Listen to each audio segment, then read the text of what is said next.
Good evening, parents and students. My name is Donnie Love, principal here at Plaquemine High School, and I'm going to be sharing with you the final part of our Welcome Back presentation. In this part of the presentation, I'm going to be discussing transportation procedures.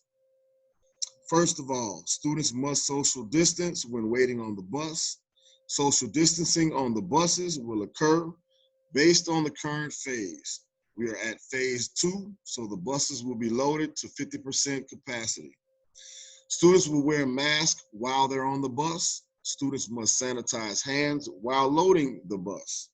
Students will load the bus from rear to front, and then students will unload the bus from front to rear. Passengers will sit on a seat and be spaced out as much as possible. Students from the same family, however, may sit together. Parents may transport their children if they are uncomfortable placing children on the bus.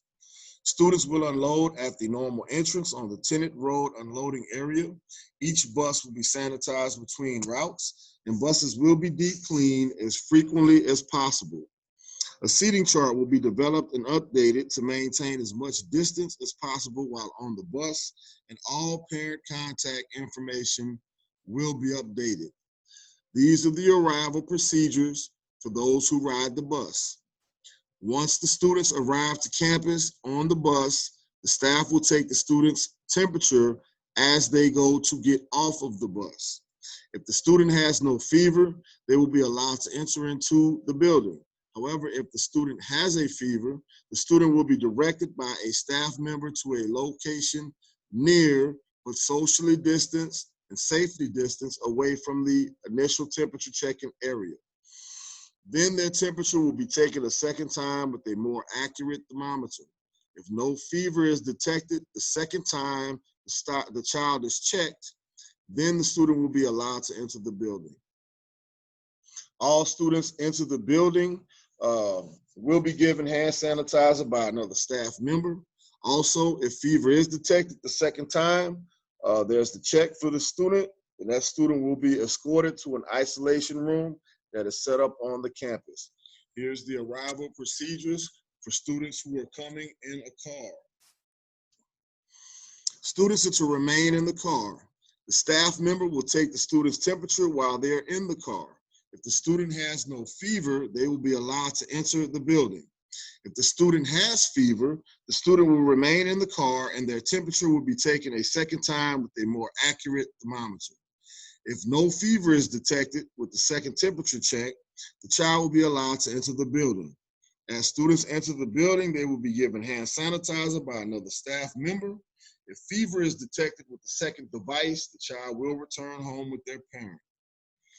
Here are the arrival procedures if a student is late to school. Students who are arriving late to school, the parent must call the front office to notify staff that the student has arrived late. The staff member will go out to the car and take the student's temperature.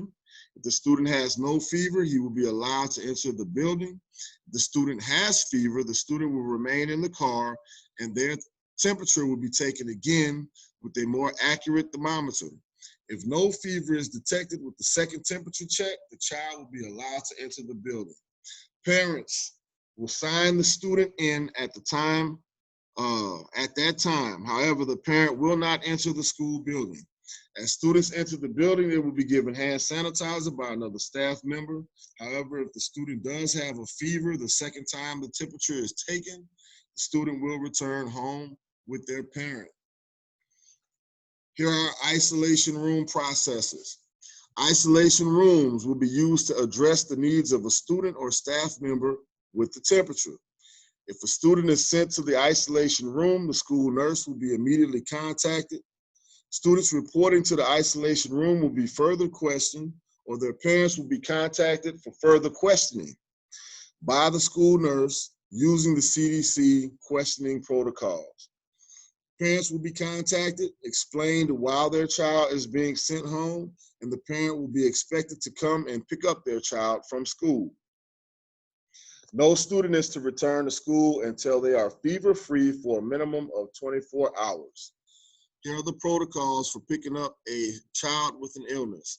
The parent must call the front office to notify staff that they are there to pick up their child. The school nurse or the staff member will then escort the student to the waiting parent. The school nurse or the staff member will bring the sign-out sheet for the parent to sign their child out. Hallway procedures. Students will be expected to wear a mask in the hallways and during any transition time to the maximum extent possible.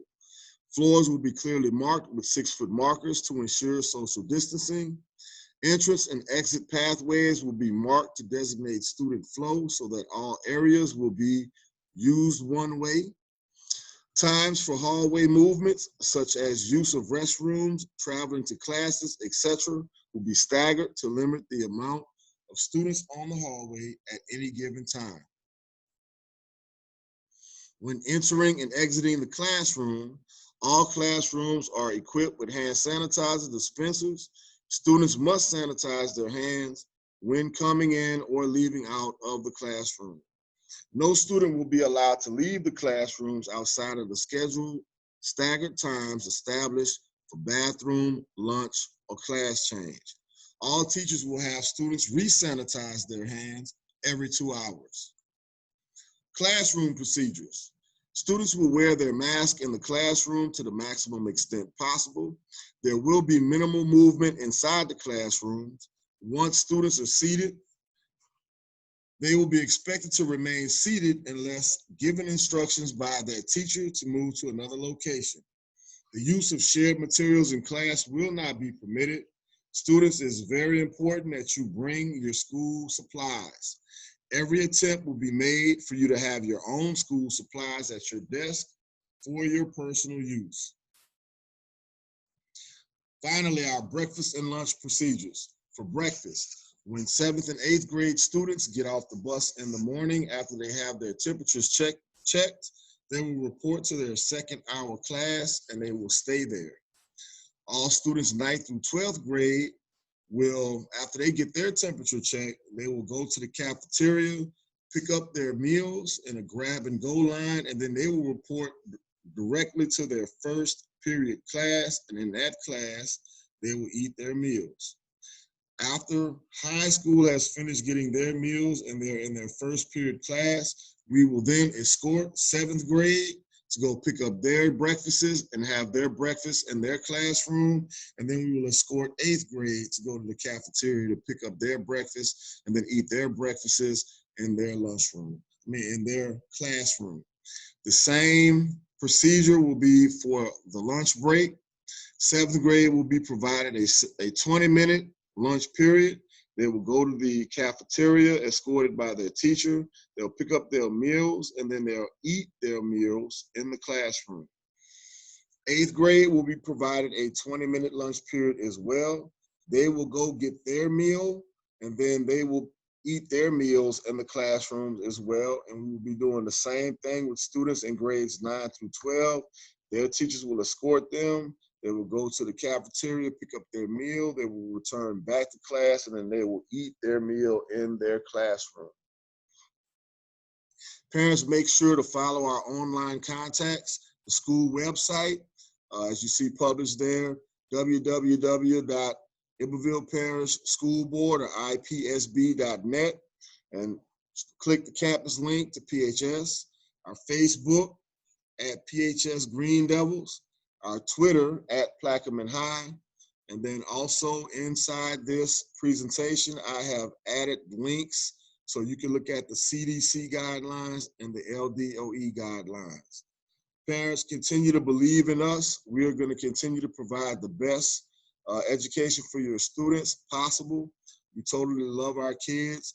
This is going to be a challenging year, but when all stakeholders work together, we can do amazing things together. So as I always say, when we are united, we are at our greatest strength.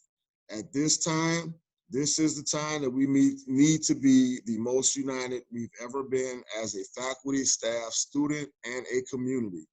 Thank you so much for your time, parents.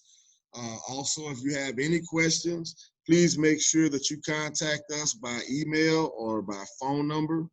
And then also, you have our information in the link as well. And we look forward to hearing from you, and we look forward to answering your questions or concerns.